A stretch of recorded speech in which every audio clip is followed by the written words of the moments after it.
She had always been the kind of person others overlooked. Quiet, unassuming, buried in research logs and xenobiology manuals. Most people at Outpost Epsilon 9 barely remembered her name, but that was fine. Celine preferred her quiet corner on the observation deck, surrounded by blinking consoles and raw data streams from distant moons. She liked patterns, anomalies, things that didn't fit. And today, something didn't fit at all. The anomaly came from a forgotten moon, Virex 4b. Long written off by the Interstellar Council, it had once belonged to a defunct empire, remnants of a war humanity wasn't even around to fight. The area was under passive quarantine, full of residual atmospheric chaos and unpredictable electromagnetic interference. No one bothered with it anymore. Except the machines. And Celine. Her console chirped, bioelectricity detected. A large life form, not local fauna. Heat signature spiking erratically, movement patterns, no. Not patterns. Tremors. The life form wasn't moving. It was shaking. She cross-checked 3 satellites to be sure. Same result. A creature the size of a small freighter lying motionless in a jungle basin, vitals screaming distress. Why hadn't anyone noticed this before? Probably had. Probably ignored it. Not her. Celine rerouted a low-orbit drone, bypassing the usual authorizations. Rules were clear. Virex 4b was a no-go zone. But if it was dangerous, why wasn't anyone monitoring the signals? The drone dipped beneath the clouds, through windstorms and ion fog. Trees like glass spires stretched below, fractured but beautiful. And in the center of a clearing, the drone's optics locked onto it. It didn't look real. The creature was vast, curled like a fallen god, limbs covered in biometallic plating, wings like solar sails furled at odd angles. Its body emitted faint pulses of light, flowing beneath its skin in fractal sequences. Not natural. Not mechanical. Something in between. Closer scans revealed the source of the pain, a shard of dark alloy jammed deep into one paw, near the joint. The area around it was necrotic, despite the creature's regeneration attempts. The alloy was fused with nerve tissue, pain was constant, inescapable. It had been there a long time. Celine hesitated. Not because she was afraid, though she was, but because she understood. Whatever it was, this being wasn't just suffering. It had been left to suffer. Abandoned. Trapped by whatever installed that shard. She didn't tell anyone. Didn't ask permission. Instead, she prepped a personal drop pod with medkits, surgical tools, and neural dampeners meant for large fauna. She modified the dose herself. No protocols for this. Just instinct and empathy. The descent was rough. Static clawed at her sensors, but she landed intact. The jungle around her was hot, silent, and still. No creatures nearby. Not even insects. Like the planet itself was holding its breath. She approached slowly, broadcasting neutral signals through the rover's emitter. No reaction. Just shallow, labored breaths. Up close, the being's scales weren't like armor, they were like translucent crystal, laced with gold and fiber optic veins. Its eyes, though mostly closed, flicked open just once. Slit pupils. Reflective. Intelligent. Celine whispered gently, absurdly. "I'm here to help." Not because it would understand, but because she needed to say it. The claw was massive, longer than she was tall. The alloy shard was embedded deep, its edges fused with living tissue. Her tools couldn't cut it directly, but she isolated the neural interfaces and applied a numbing field. The creature's breathing slowed slightly. Not pain-free, but bearable. She worked fast, fingers shaking but precise. The shard was designed to resist extraction, like a barb. She bypassed its locking mechanism using a trick from her xenobotany days: stimulate rejection through targeted inflammation. Risky, but effective. When the shard finally came loose, the reaction was immediate. A thunderous exhalation, like a collapsing mountain. The creature's entire body convulsed once, then stilled. The glow beneath its skin changed, becoming steady, no longer chaotic. She stepped back, heart pounding. The shard in her hand still pulsed faintly, emitting low-frequency signals. It wasn't just a piece of debris. It had architecture, some kind of control node, coded and embedded. Then the eyes opened fully. She froze. It looked at her, not in confusion, not in rage, but in recognition. Like something ancient had finally awakened. And it knew her face. The dragon didn't move. Its gaze held her, unwavering, intelligent, and eerily calm. Celine stood frozen, the shard still clutched in her hand, warmth bleeding from its surface into her skin. It wasn't just metal. It hummed with dormant programming, something ancient and dormant, now inert. It had been suppressing not only the creature's movement, but its will. A low tremor ran through the ground as the dragon shifted. Not an attack, an adjustment. One clawed forelimb stretched forward, and with a sound like stone grinding against stone, the beast extended the injured paw toward her again. Not in aggression. In request. Celine took a breath and stepped forward. The wound where the shard had been was already sealing, thin fibers knitting rapidly over the exposed nerve endings. The regenerative tissue was working, now uninhibited. Still, it was raw, swollen, and sensitive. She opened her pack and sprayed a wideband antibacterial foam across the area, watching it sizzle briefly as it reacted with residual alloy particles. No flinch. No growl. The dragon remained still, its breathing shallow but steady. It trusted her. With the wound stabilized, she examined the rest of its body. Across its flanks and limbs, she saw lines of embedded scoring, old. Faded but visible. The marks of restraint. Shackles had once been fused to it. A collar mount still clung loosely to the base of its neck, half buried under scar tissue and moss. Celine had seen similar patterns in pre-collapse Xenoware studies. Slave harnesses. This wasn't just a beast, it had been engineered. Her fingers hovered over the nearest scar. The moment she touched it, the dragon's skin glowed faintly, pulsing in slow, deliberate patterns. Not random. Structured. Communication. She recognized the sequence, low-frequency pulses designed for biological interface. Ancient signal language. She activated her translator, fed it the rhythm. It couldn't decode most of it, but one symbol repeated in near-perfect cadence. Asterisk free, asterisk. Celine dropped her hand and stepped back. The creature closed its eyes briefly, then opened them again, glowing brighter now. Another pulse came, not through the translator, but straight into her neural interface. A flash. A momentary fragment of thought, not hers. An image, fields of light, shattered cities, orbiting weapons platforms raining fire, and above it all, this same creature, wings outstretched, not resisting, but obeying. It hadn't been a dragon. It had been a weapon. And she had just removed its leash. Her breath caught. She looked at the shard again, now lying inert on the grass. The core matrix inside was crystalline. The control mechanism hadn't just blocked motion, it had overwritten intent. The dragon hadn't been waiting. It had been imprisoned inside itself. She met its gaze again. It watched her, not with hunger, not with vengeance. It waited. Celine slowly placed a hand on her chest. "Human," she whispered. The dragon blinked. Then, almost imperceptibly, it nodded. It was an acknowledgement. Recognition of species, perhaps. Or perhaps just of her choice, what she had done when she didn't have to. The tension in the air broke. The jungle, still eerily silent, seemed to exhale with her. The creature shifted again, folding its wings closer to its body. It laid its head down, resting, but not retreating. Not threatening. She stayed for another hour, watching vitals, observing. The wound stabilized. Energy levels rising. Cellular activity no longer chaotic. It was healing. Freely. For the first time in decades? Centuries?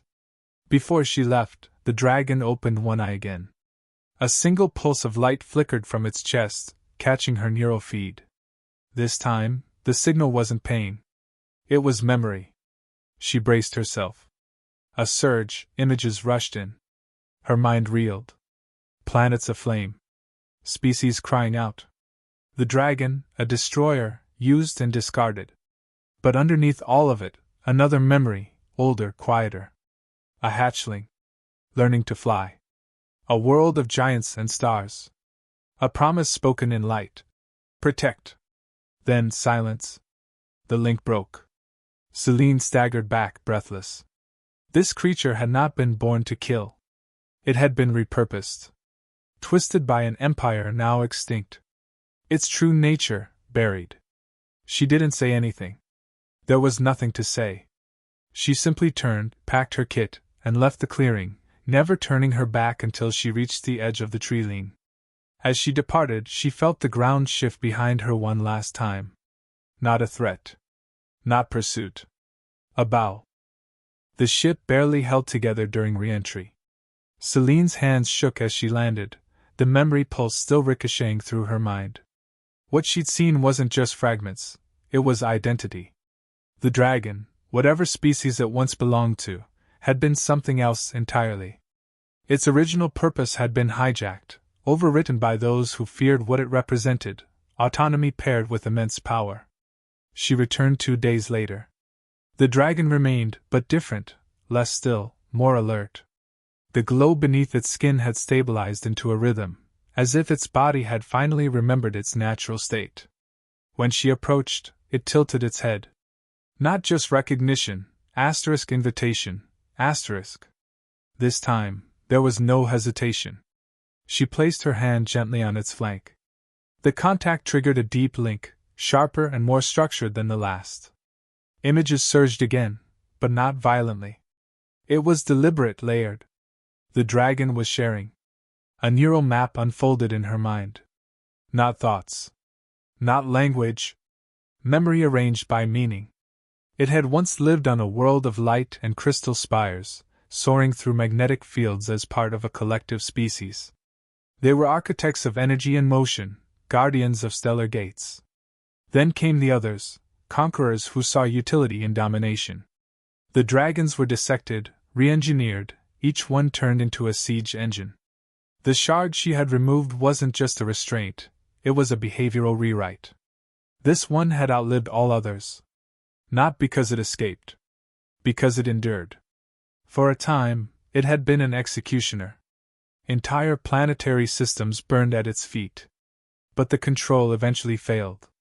Damage, age, entropy, whatever the reason, the programming slipped.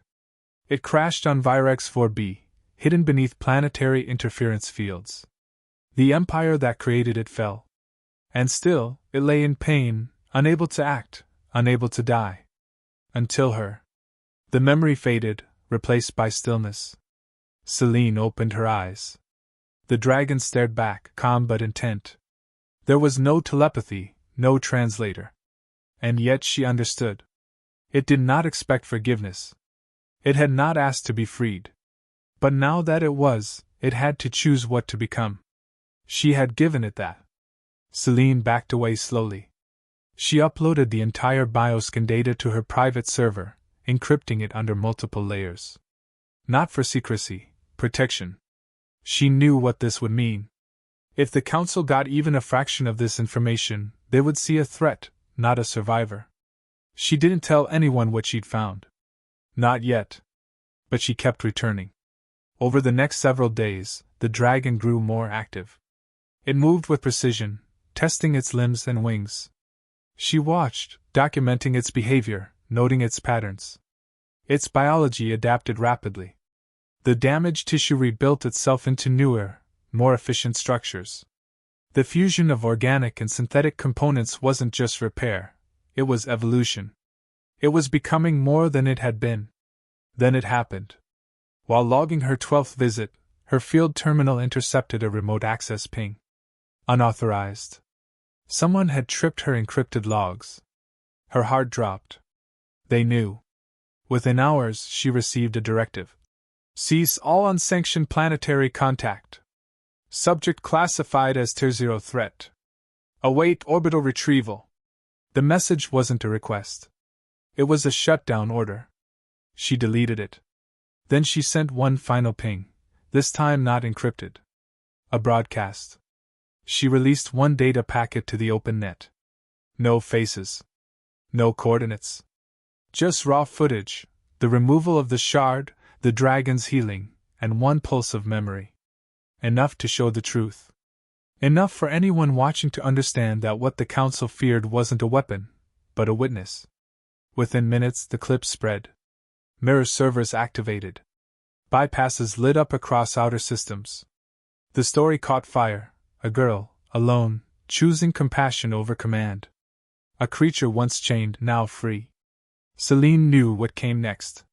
When she returned to Virex 4B, she didn't come to observe. She came to leave. The dragon met her at the same glade. It lowered its massive body and waited patient. She climbed onto its back. No saddle. No harness. No bond but trust. It launched into the sky with a scream that shattered cloud layers and tore through satellite feeds.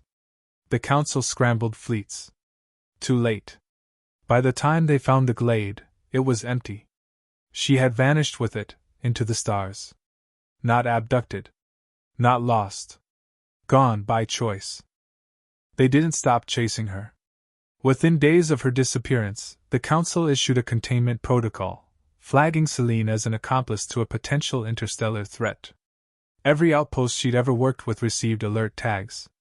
Her credentials were revoked. Her identity was stripped from official records. She no longer existed in any registry that mattered. But the signals she'd released had already done the damage. People remembered her, not as a fugitive, but as the one who helped a being once known only as a myth, a weapon, or a nightmare.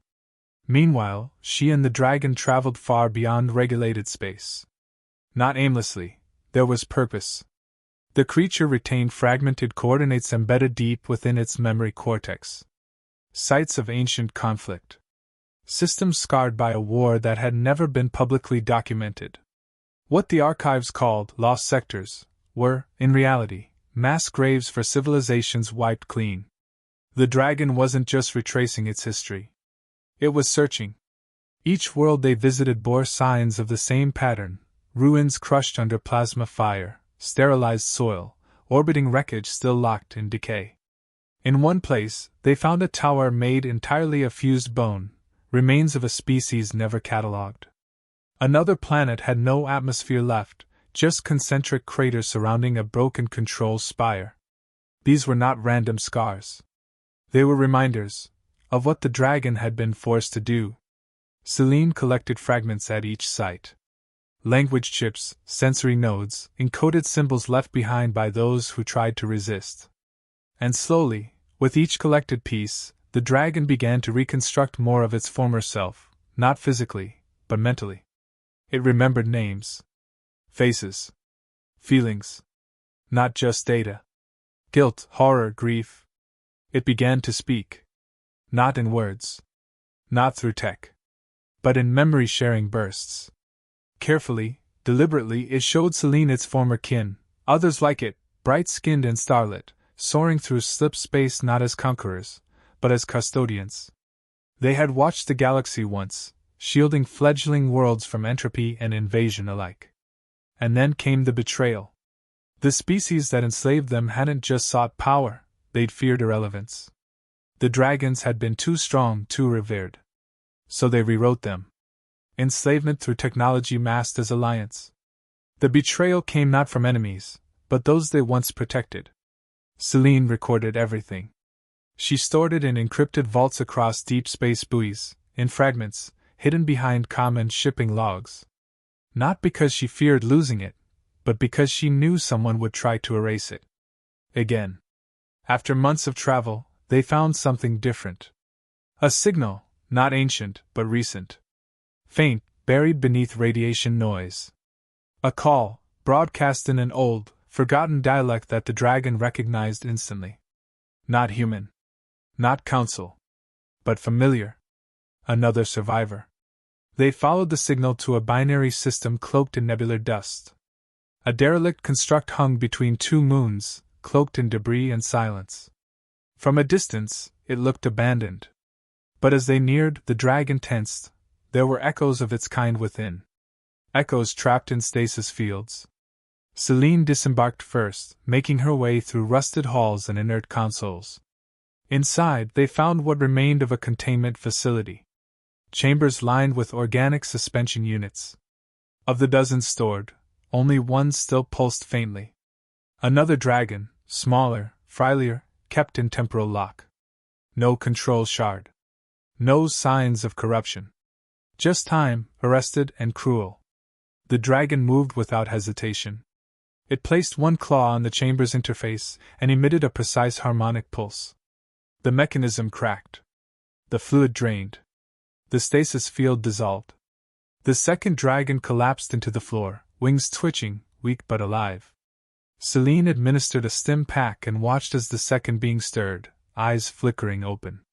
The moment their gazes met, the recognition between the two dragons was instant. Not strangers. Not just remnants. Kin. The silence that followed wasn't empty. It was sacred. They left the facility together, dragging what remained of its servers into the dragon's neural core. The rescued dragon, though injured, soon gained strength, flying behind them with halting but growing rhythm. With two of them, the transmissions doubled in clarity. Their signals harmonized, restoring fragmented archives faster, rebuilding memory webs once thought lost. Now they weren't just remembering. They were reassembling.